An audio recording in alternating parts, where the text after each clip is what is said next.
Hello दोस्तों, आज मैं आया हूँ नागनाथ पोखरी। और यहाँ पे मैं पानी भरने आया था। पीछे आप धारा देख सकते हैं। तो यहीं पे मुझे दिखा एक झंडा नीचे गिरा हुआ था। तो झंडा है ये हमारा नेशनल फ्लैग, तिरंगा। इसी झंडे से रिलेटेड एक वीडियो मैं आप लोगों के सामने रख रहा हूँ। तो आप लोग ज़रूर देखेंगे और थोड़ा सा इन चीज़ों पे गौर करेंगे।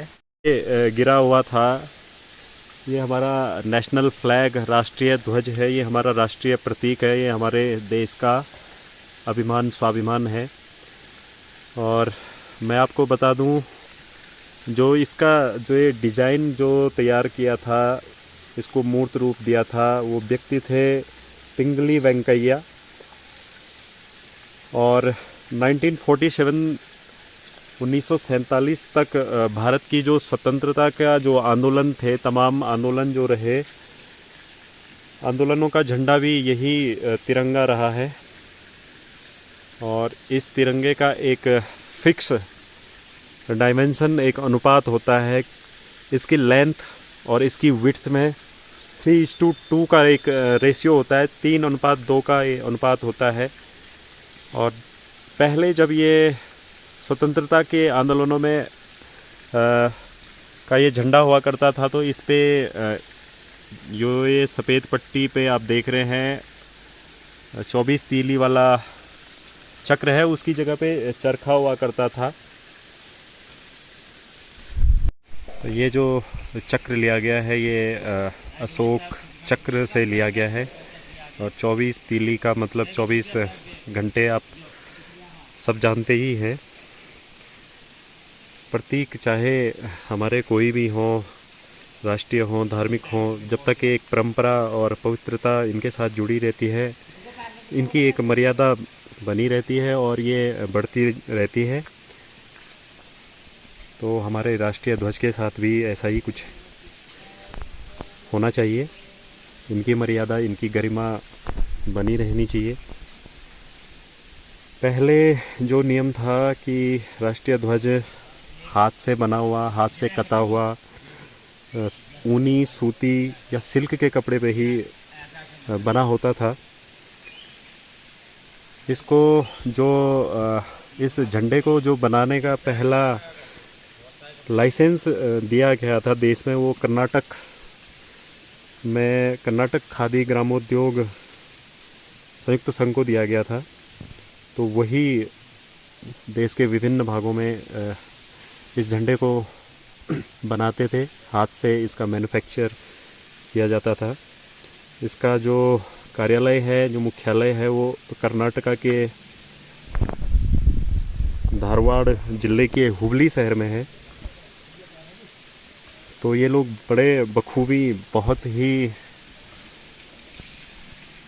अच्छे तरीके से तिरंगे का प्रोडक्शन करते थे मैनुअली।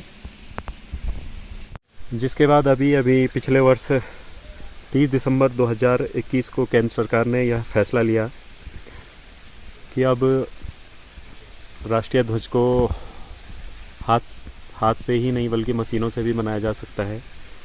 और इसको कपास, पॉलिस्टर के कपड़े पे भी बना सकते हैं।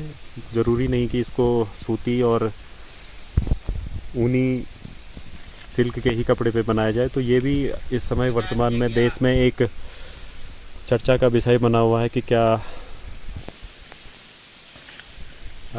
झंडा सूती या ऊनी ही होना चाहिए। तो ये अभी केंद्र सरकार ने ये पिछले साल ये डिसीजन लिया है कि इसको पॉलिस्टर के कपड़े पे भी बना सकते हैं और मशीनों से इसको प्रिंट किया जा सकता है। हाँ, ये बात ज़रूर है कि जब तक ये हाथ से बनाए जाते थे, खादी के कपड़े पे जब बनाया जाता था, तो काफ़ी ये कॉस्टली, काफ़ी महंगा हुआ करता था। और लोग इसको काफ़ी सम्मान करते थे और काफ़ी अच्छे तरीके से इसका यूज़ करते थे और इसको बहुत ही संभाल कर इसको रखते थे। जब हम भी स्कूल वगैरह 15 अगस्त, 26 जनवरी, 2 अक्टूबर को इसका यूज़ करते थे, तो देखते थे काफ़ी रिस्पेक्ट के साथ इसको रखा जाता था, संभाल के रखा जाता था।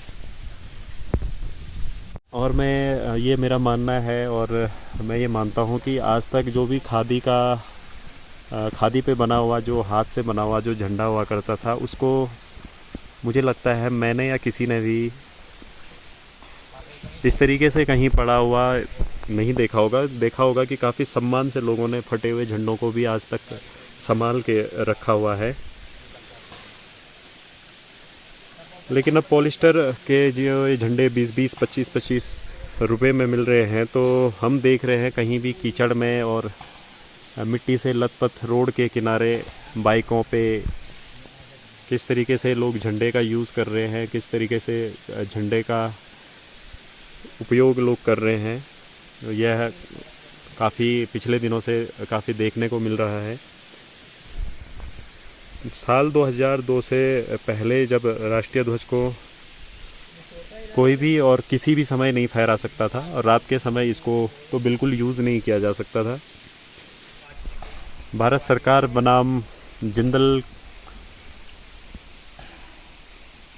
के बीच माननीय उच्चतम न्यायालय ने यह डिसीजन दिया कि भारत के संविधान अनुच्छेद 19(1)(a) के अकॉर्डिंग हर भारतीय नागरिक नियमों का पालन करते हुए तिरंगे का उपयोग कर सकता है।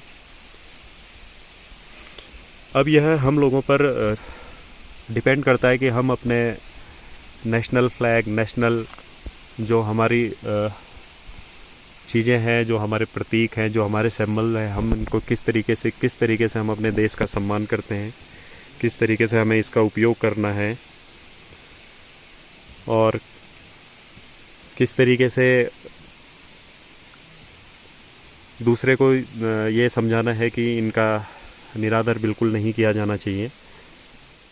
और लेकिन मैंने देखा कि पिछले कुछ दिनों में कांवड़ और भीड़ को आप किस तरह समझाएंगे कि राष्ट्रीय प्रतीकों का प्रयोग तो करते हैं, ठीक है, काफ़ी अच्छी बात है कि हम अपने राष्ट्रीय प्रतीकों का प्रयोग कर रहे हैं, लेकिन इनका सम्मान और इनको किस तरीके से यूज़ करना चाहिए। ऐसा नहीं है कि ये मोटरसाइकिलों पर झूल रहा है, कहीं कीचड़ में, कहीं मिट्टी में ये सना पड़ा है कहीं।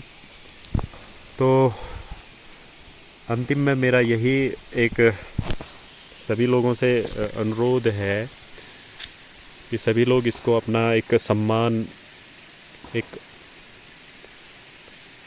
आत्मसम्मान, एक देश का सम्मान, तिरंगे का सम्मान, यह हमारा स्वाभिमान है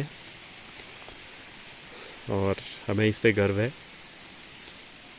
लास्ट में मेरा यही कहना है कि ये जो तिरंगा है, ये हमारा स्वाभिमान,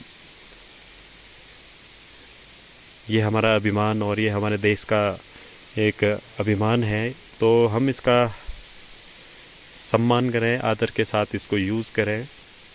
ठीक है, माननीय उच्चतम न्यायालय ने इसको सभी के लिए यूज़ करने के लिए अगर सबके हक में फ़ैसला दिया है, तो हमें ये सोचना होगा कि हम इसका किस तरीके से इसकी मर्यादा को बनाए रखते हुए इसका सही यूज़ करें। ऐसा नहीं कि हम कहीं भी यूज़ कर रहे हैं और किसी तरीके से इसको अपमान कर रहे हैं, अनजाने में इसका अपमान कर रहे हैं, तो इसका अपमान देश का अपमान है। तो थैंक यू, जय हिंद, जय भारत।